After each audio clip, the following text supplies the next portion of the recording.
എന്റെ പ്രിയ പ്രേക്ഷകർക്ക് ആറ്റുവഞ്ചി മീഡിയയുടെ പുതിയൊരു എപ്പിസോഡിലേക്ക് സ്വാഗതം. അപ്പോൾ നമ്മൾ ഇന്ന് പരിചയപ്പെടാൻ പോകുന്നത് ബെല്ലഡോണ ലില്ലി അഥവാ അമർലിസ് ലില്ലി എന്ന ചെടിയെ കുറിച്ചാണ്.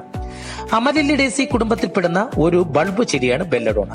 ദക്ഷിണാഫ്രിക്കയിലെ വെസ്റ്റേൺ കേപ്പ് പ്രവിശ്യയാണ് ജന്മദേശമെങ്കിലും അലങ്കാര ചെടിയായി ഈ ചെടിയെ ഇന്ന് ലോകമെമ്പാടും നട്ടുവളർത്തുന്നു. അമർലിസ് ബെല്ലഡോണ എന്ന ശാസ്ത്രനാമത്തിൽ അറിയപ്പെടുന്ന ഈ മനോഹര സസ്യങ്ങൾ ഇന്ന് കേരളത്തിലും വിവിധ നിറങ്ങളിലുണ്ട്.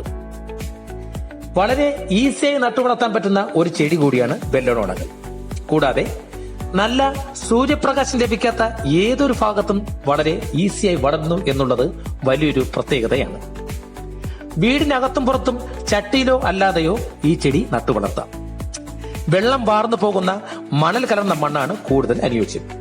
നല്ല കട്ടിയുള്ള നീളത്തിലുള്ള ഇലയും അതുപോലെ തന്നെ മൃദുവായ കോളാമ്പി പോലുള്ള സുഗന്ധമുള്ള പൂക്കളും ഈ ചെടിയെ മറ്റു ചെടികളിൽ നിന്നും വ്യത്യസ്തമാക്കുന്നു.